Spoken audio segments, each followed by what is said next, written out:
I'm pushing up. Rotate. Bruno, they're rotating back. They're rotating back. They're gonna go. Just rotate, guys. Just rotate. Give it up. Just give it up. Nice. Rotate. Greetings and welcome to episode number 25 of The Rotation with Z-Hack. That's it, ladies and gentlemen. Just like that, in the blink of an eye, as fast as you can believe it happened, the Call of Duty League season for 2021 is over. Before we start the show today, I want to congratulate the Atlanta FaZe on being your 2021 Call of Duty League champions. As you guys know, in my opinion, as I've said all season long, I think they deserved it. We're going to talk about that and break that down today on The Rotation with Z-Hack. You'll get my reaction to CoD Champs, but on top of that, we have a jam-packed show.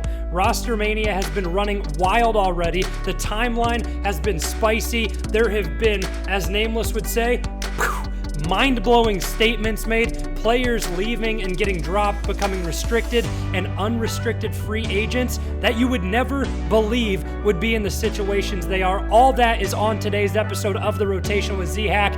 Thank you all so much for tuning in as you have all season long. I appreciate the love and support that you guys have shown on YouTube, Twitter, Spotify, and Apple Podcasts. You know where to find me. It's just ZHack16 or The Rotation with Z-Hack. Like I said, we have so much to talk about today, so let's hop right into some first blood. This is going to be my champs reaction. This is it. The season is over. The Call of Duty Championship happened. The weekend flew by, and it was almost like we all knew the result before it even happened. I had been saying it since I saw the Atlanta FaZe in the first, I would say, 2 or 3 stages of the season. I was thinking, man, this team looks incredible. They look unstoppable, unbeatable. And we know there were a few hiccups in the road where they got taken down by the Toronto Ultra. Then they had the struggle during the Stage 5 Major, which the Minnesota Rokker went on to win. But other than that, these guys looked unstoppable. And you just had the feeling that they were going to take it by storm. And it was just their legacy. It was written in the storybook, etched in history that they had to win CoD Champs. I'm sad that the season is over, guys. It flew by in the blink of an eye. I feel like it was just yesterday that I was recording the first episode of this Black Ops Cold War season for The Rotation with Z-Hack, and now we're here. We're recapping champs. We're talking about the offseason. We have news, Rostermania, and it's just mind-boggling to me that it all went by so fast. I enjoyed every minute of it, and that's one thing that I'm working on is living in the present, so we're going to continue to talk about the Atlanta FaZe. It was their year. It was the Atlanta FaZe world in the Call of Duty League, and we were just living in it. Every other team was just sitting there week in and week out, and in my opinion, they had to just be thinking, all right, who's getting second this week? Who's getting second in this major? Who's going to go and take on the Atlanta FaZe and get pounded in the end of this major? Like I said, the Toronto Ultra, they were able to get it done. Minnesota Rokker, they were able to get it done. It was great. They had incredible performances in the majors that they won, and those two rosters impressed all season long. But as I mentioned, it was the Atlanta FaZe year. By far, they were the best roster, the best coached, and the best performing team in the Call of Duty League. They cemented this roster and their organization in legacy for competitive Call of Duty. They did it, plain and simple. They are in the history books as one of the greatest teams in Call of Duty history.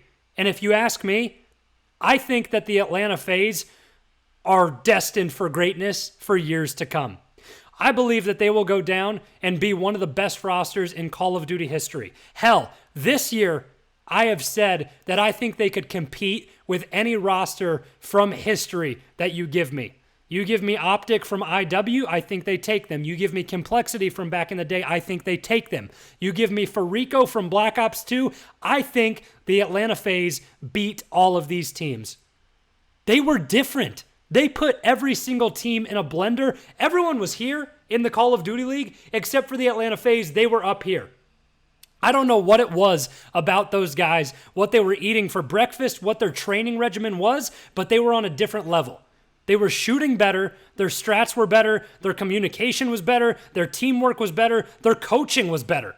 Everything that needed to happen for the Atlanta FaZe to be one of the best teams in the world all time happened this season. I think that they were absolutely incredible, and when you look further and break it down player by player, if you ask me, right now, I am willing to come out, sign my name ZHack16 on it, and say that Simp will be the greatest player in Call of Duty history by the time he retires. I see him winning 5 or more rings. I'm not talking about events. I'm not talking about Simp wins 5 Stage 1 majors. I say that Simp will win 5 CoD Champs or more by the time he retires. He is one of the best talents that we have ever seen in Call of Duty.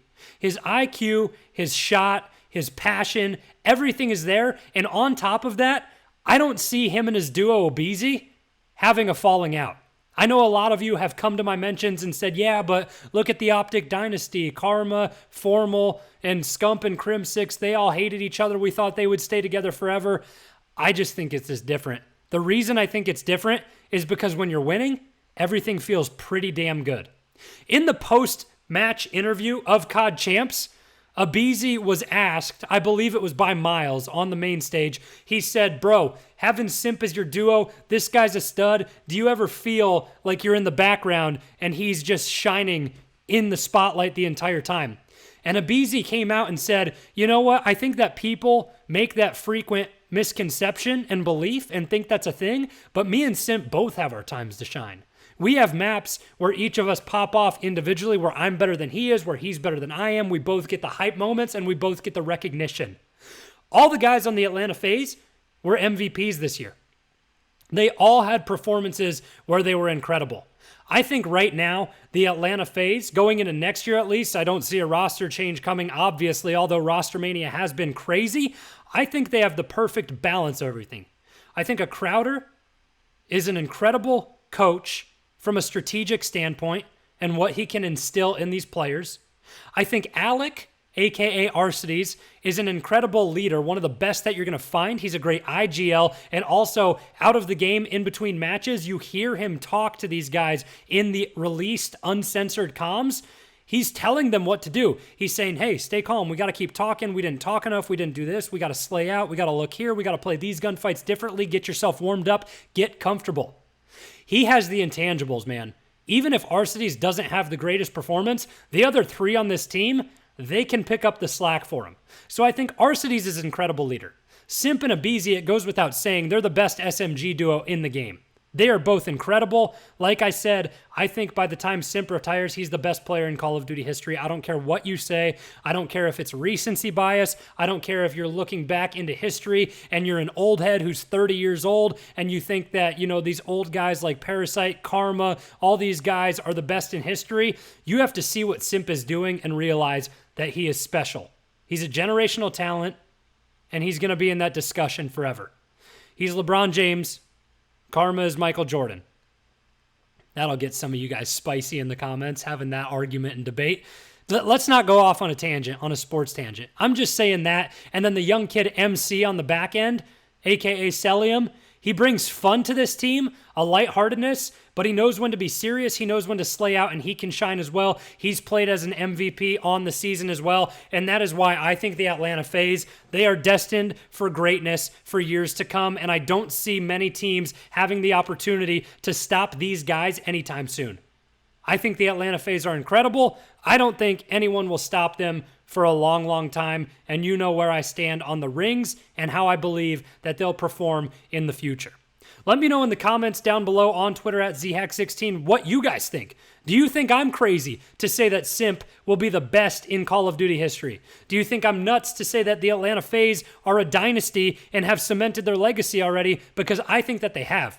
One of the greatest Call of Duty rosters of all time. They could keep up with anybody you put in front of them from history. I mentioned all the teams that people had come at me with, so tell me in the comments what you think. Now that we're past that, now that that's my basic Champs reaction, it's basically that the Atlanta FaZe took over. Yeah, there were some teams who performed well. You know, Dallas came out and they impressed me. Minnesota made a nice run. Toronto, they battled, man. I feel so bad for Bance. That guy deserves everything, man. Back in Infinite Warfare when he was on Splice, he played incredible. Came up short. Now, it looked like they had a team that could do it, but the Atlanta FaZe, they were just a juggernaut too strong. Toronto Ultra, probably the second best team all season long. Then there were all these shocking stories. Optic, they felt like they got chalked with COVID. Scrimming was hard, but they still came out and put in their best performance. They played well. They fought New York tough, almost brought a reverse sweep, played Florida well, and then they tried to go on through the losers bracket. Didn't work out. LA Thieves, they got cut short, eliminated in their first matchup, top 8. A lot of these teams came out disappointing. A lot of people didn't like the format. I think we've talked about all these things and we've hit the point with CoD Champs and how we think that things need to change for future years, not just to have 8 teams there, but maybe the whole league. Hopefully we expand on franchising. I believe we talked about all that. So if you want my honest reaction to CoD Champs, I think it was incredible to be back on LAN. It was great to have fans back. You felt the energy in the arena. The casters being there, they loved it. You could ask Maven, Merc, Miles, Chance, Jess, Lando, Studdy, Nameless, Lottie. Ask any of them. The energy was incredible and they loved it. So it was awesome to be back there. But the only real observation I have from CoD Champs is that Atlanta FaZe are who we thought they were. They were the best team in the game, and you cannot dispute that. They won 4 of the 6 major championships this year. Let that sink in. Let it resonate in your mind. 4 of the 6 major championships, including CoD Champs, they won it. They're the best team in the game. I'm done talking about it. Let's talk some news and notes.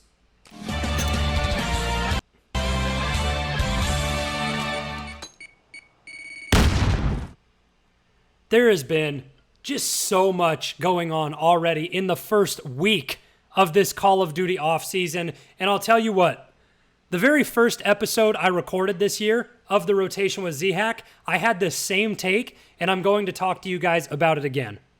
I have such a bittersweet feeling in my heart. I have goosebumps right now. I'm not sure if you guys can see this. I'm not sure if the camera is showing it. I literally have goosebumps thinking about what I'm about to say. The Call of Duty League is transitioning. We saw it at the beginning of this year with Zuma, first of all, calling it quits, and things have snowballed throughout the season and into Rostermania now early on. The Call of Duty League is turning into a Call of Duty Youth League. Look at how impressive the rookies were this season. Insight, Neptune, Standy, Hydra. They popped off. They were in consideration for Rookie of the Year, all those guys. But on top of that, if their teams performed a little bit better, MVP, in my opinion. The guys who win CoD Champs, Simp, Celium, and Arcides, Abizi, not Arcides so much. Those guys are all young. Simp, Abizi, and Celium, they're all young kids in this league. Arcides is a little bit more of a veteran, but you look at this league, and it's transitioning to more of a youth league, and I think that continues to happen. So it's a bittersweet feeling for me because all of the old heads that I grew up on and the veterans who used to be invincible and the staple names of rosters, they just aren't that anymore. In Rostermania, nobody is safe. We've seen veterans get dropped from their team, become free agents, unrestricted free agents, they're retiring, and the youth players have more value. Look at all these up-and-coming players from the challenger scene as well. There's so much hype around these young kids. It's mind-blowing to me. I knew it had to happen. All good things come to an end. All the storylines, all the players that we grew up on, they have to go sometime. It's like when you grew up watching football or basketball and your dad's favorite team back in the day was the Denver Broncos. And, he talks to you and he says, man, John Elway, Terrell Davis, Rod Smith, Steve Atwater, John Lynch, Champ Bailey, those guys are incredible, man. I love them so much. And as a kid, maybe you get to watch them a little bit, but then you're like, no, Dad. Look at Jerry Jeudy. Look at Javonte Williams. Look at Drew Lock. Look at Noah Fant. Look at Justin Simmons. And it's like, man, your dad's probably looking at you like, I never thought I'd see the day when John Elway would retire. I never thought that I'd see the day that a guy named Jerry Jeudy is the wide receiver that you're rooting for. It's the same thing for Call of Duty. I grew up on the old names, man.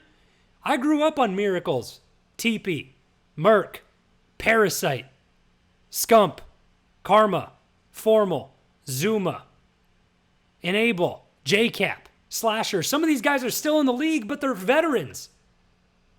And some of them are on their way out, and it's a bittersweet feeling, but we just have to accept it. The Call of Duty League, it's transitioning. We need to become in tune and fall in love with these young names who are up and coming just as much as we have with the veterans and the old timers and the past players who are still current and playing, but some of them, they're on their way out the door. Us as fans, we have to respect that and appreciate what we have in the moment, the greatness that we've been able to witness, but also have an open mind to new stories and new Hall of Famers being able to come in the league and say, this is my time to take over now.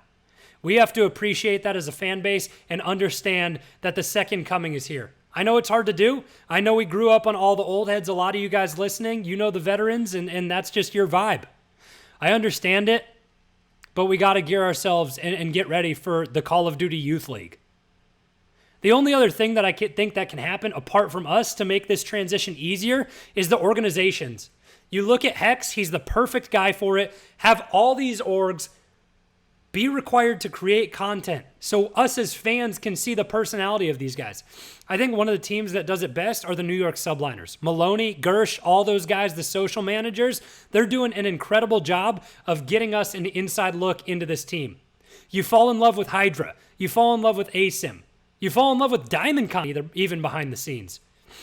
Every team needs to take a page out of Optic and NYSL's book and put their players in the spotlight, put these young players in the spotlight so fans can be drawn towards them, because these veterans, they're on their way out the door, man. And they're going to close that door, and these rookies are going to find the key. These young guns are going to open it and find the opportunity. So put them on YouTube, put them on the screen on my For You page in front of me so I can fall in love with their personalities. That's what we need to do to make this bittersweet transition a lot easier. I'm thirsty. I've been talking a lot. I need to take a sip of water. Bear with me.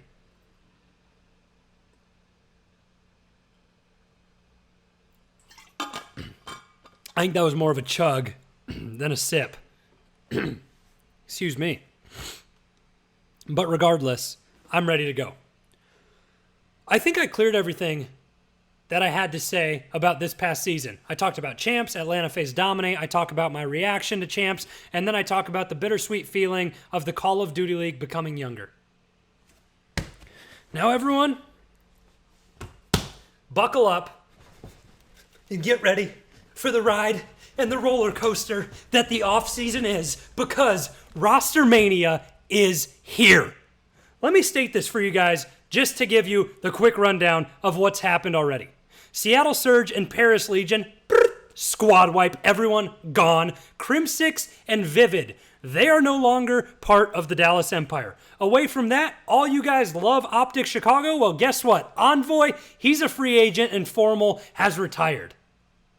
That's what's happened in the first week of Rostermania. Imagine what is to come. That's just players leaving their current teams. That's not even anyone signing. That's not even new rosters being comprised and having that leaked to us. There are so many possibilities of what can happen, and I'm going to talk about all this. I'm going to give you my reaction right now. So the first thing I want to bring up is I hope expansion happens, man. There have been rumors. C9, aka Cloud9, if you don't know abbreviations, I don't know if you've been sleeping, but Cloud9 as an organization on their Twitter, they have been teasing Call of Duty. Expansion has to come. We got to get to 16 teams, right? If we have expansion, that opens up so many new opportunities and horizons for all of these players who are either in the challenger scene, getting dropped from their current teams, becoming restricted, unrestricted free agents. The world is but their oyster. We don't know what rosters can happen from there. So I want everything to go to 16 teams, but Cloud9, they've been a front runner of the tees. Havoc used to play on C9 back in the day, and they have been posting GIFs of him almost every single day, I swear to God. And I'm like, man, I remember watching Havoc stream when he was on Cloud9 back in Black Ops 3, and his streams were incredible. They were electric, search and destroy based. The entertainment factor was there. He had his baby blue Cloud9 glasses on, upside down, frying kids in a jetpack COD. I loved the time. Speaking of Havoc, that could be another piece of Rostermania. So I gave you guys the quick rundown of everything that's happened, and let's break it down. I think we saw Seattle eventually squad wiping. And then the bottom teams, I won't be surprised if the LA Gorillas, London Royal Ravens, and Paris, who already have announced it, also squad wipe. It's just, it's hard to keep a baseline of anyone after you have the season that you had. If I see anyone staying on their roster, I think it would be Afro from London Royal Ravens. He's a young player, and he was absolutely disgusting, and he made a name for himself towards the end of the year when he played for the Royal Ravens. He shows signs of promise. If I'm the manager and the organization of the London Royal Ravens, I start to build my roster around Afro because that kid is gross, and he showed signs of greatness on that team when he played this season. Other than that, he's the foundation there. LA Gorillas, I don't really think they have anyone to build off of. I think, Chino, if he's still there, I think he's a great player. I know a lot of guys like Silly, but I just don't see anyone really worth basing a team out of for the LA Gorillas. We knew Seattle was chalked. Octane has come out and said a lot of that, and that caught me by surprise. If you didn't see it, Octane, I don't know what podcast it was or who he was talking to. Him and Nubsy were together in a call, and someone asked, they said, Octane, do you have any parting words for the Seattle Surge? And he said, yeah, I literally maybe 3 people within that organization. Everybody else, it was a miserable time, and you don't know how to run an organization. Thank you and goodbye. Woo! We all know Octane speaks his mind. He's not one to hold back, but that even caught me off guard. But I love the transparency. I love a guy like Octane. I love him being honest and open with his opinion and what he has to say about his experiences. He's not afraid to get fined anymore. Love to have that guy on the rotation with Z-Hack, man. What a personality he is. It'd be great to talk to him. But Seattle is gone, squad wiped. We have no idea what's going to happen there. As things unfold, I'll continue to give updates, but let's talk about the heavy-hitting news that came out. So Crimsix, gone from the Dallas Empire. Vivid, same thing. Now, the difference between a restricted free agent and unrestricted free agent is basically as follows. An unrestricted free agent has the opportunity to basically go wherever they want. Freedom. Restricted free agent, it's still up to their organization under contractual obligations that, a team that is interested in them has to buy out their contract and sort of pay some money, and the team can still delegate where that player goes. So let me look up on the Bluebird real quick on good old Twitter because I want to get my facts straight how things are going for Crimsix because I believe he's restricted. Yes, so Crimsix is a restricted free agent for 2022, which means the Dallas Empire, if they're dealing him, whoever wants him has to buy out that contract. As for Vivid, I'm not entirely sure. I would imagine that he could be unrestricted. I don't think that he's, too vocal on Twitter. So I don't really know much. But those two were the first heavy-hitting ones to come out and announce, hey, free agents. And that's what really sparked Rostermania. Because a lot of people thought Dallas could stick with it. It's like, hey, man, Illy, Shotzi, Crimsix, and then Vivid started to show up towards the end of the season. He played really well. He had glimpses of greatness, and he was starting to click with that team over time. Clearly, it didn't happen. So Crimsix is one of those veterans that I'm talking about who is not safe anymore. He goes off. He's a restricted free agent. I think he will be a hot commodity in the market for a couple of reasons. One, a lot of you guys are disrespecting him and saying, oh, he's trash, he's washed, he's old. I don't get how you guys make the argument that because you have a higher age, you're just going to be bad. I saw this in the LA Thieves final video of the season, their documentary on Champs. Slasher said he had people in his comments saying that he's old and his thumbs have slowed down and he can't keep up. What is that? The guy can still fry. He's like 28 years old. He's not even old. It's ridiculous. Get out of here with that. So Crimsix, strong personality, good leader, high game IQ, multiple-time world champion. The accolades are there. The track record is there. I think he's a hot commodity in the offseason, and he's not going to go to a dog team. We'll talk more about his options in a second. Vivid, I think he'll be a highly coveted SMG from a lot of different teams. You don't know what can happen, but the kid is a stud. He played incredibly well at the end of the year, and I'm glad he got a second shot because LAG is kind of the place to go if you want your career to die. So he got dropped by them early on, and it was kind of like, whoa, okay. So he was kind of the young kid that they were building their roster off of, and now he's gone. Really happy that he had the opportunity to go to Dallas because his stock rose when he went there. I think a lot of teams who are dropping their current subs or want to pair someone, they'll be looking for Vivid. So that's the two that started off Rostermania. And then the bomb comes out today, the 28th of August. Formal retires and Envoy is an unrestricted free agent. Absolutely crazy. This one, honestly, made me tear up a little bit. Not because I'm an Optic fanboy, don't come at me with any of that. It's because of the history that Formal has had. 10 plus years of competitive first-person shooting. His personality is one of the most loved throughout the scene. He's become more vocal this year on all the podcasts at the Hex Quarters, and a lot of people have just fallen in love with Matthew Piper as a person and as a player. I have a memory I want to share with Formal that it's giving me goosebumps right now just thinking about it. My brother and I went to CWL Anaheim back in Infinite Warfare. It was at the Scuff Gaming meet and greet with Optic after one of their matches. And I walked over to the booth. I was in line behind a bunch of fans, and I walked over and they were lined up, Karma, Formal, Scump, Crim, they were all there.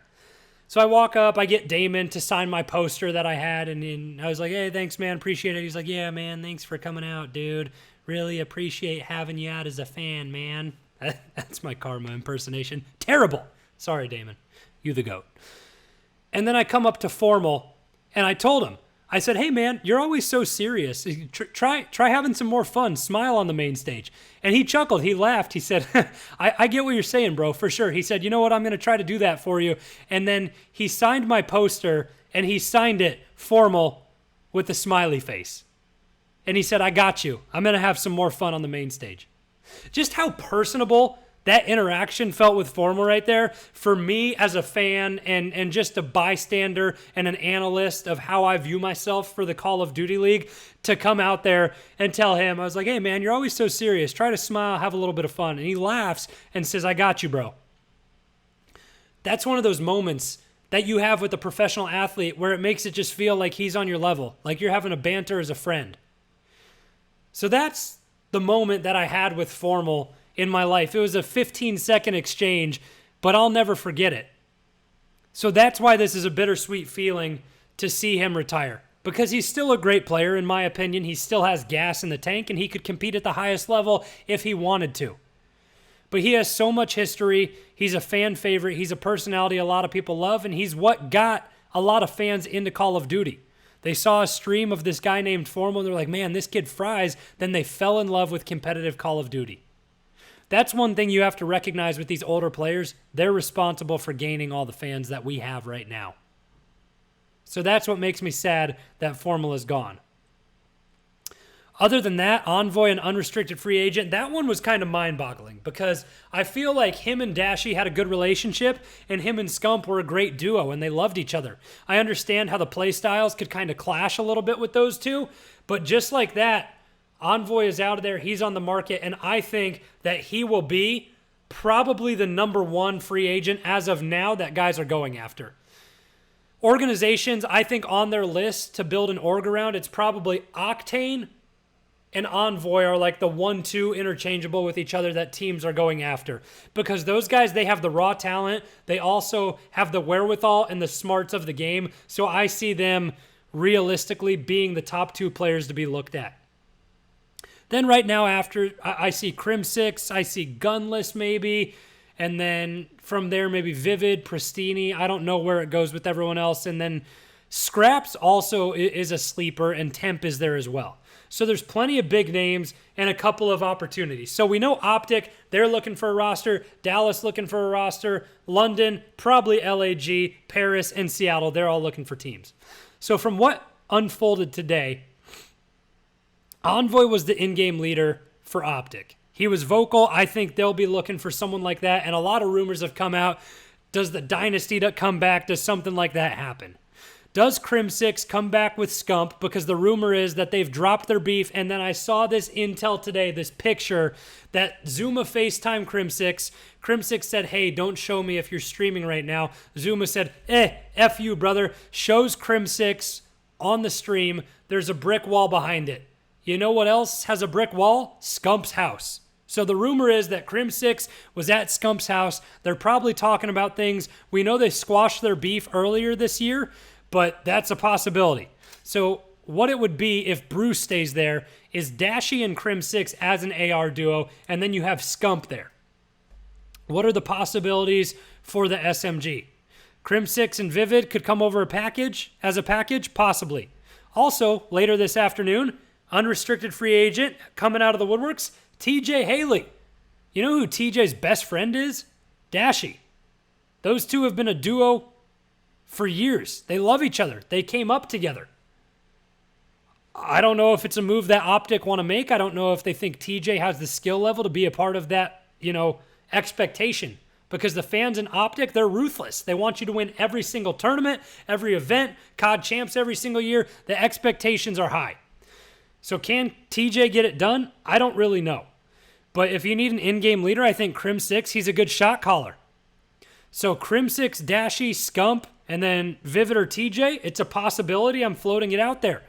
Other SMGs who I think will be on the market, Kleenex from the Toronto Ultra, Neptune and Havoc from the Florida Mutineers, Hook, we still have no idea where he's going. I think John could be on the market. So look at all these players and possibilities of where guys can land. That's nutty. That is just nutty.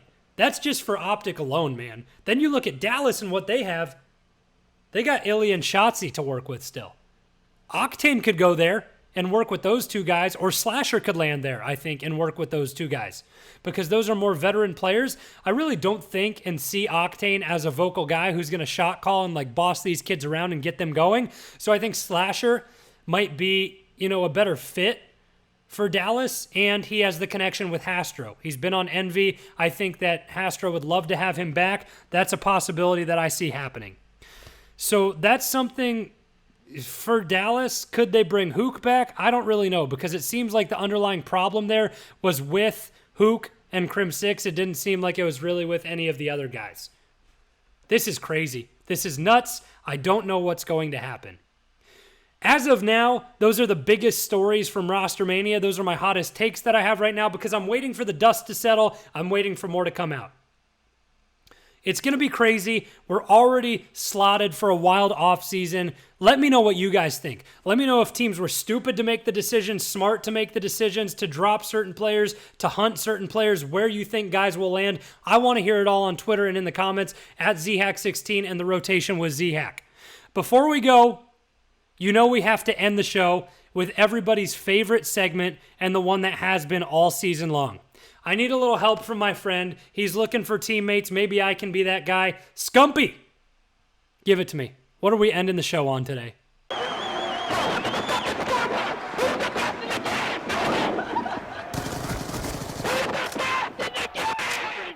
Who is the best in the game?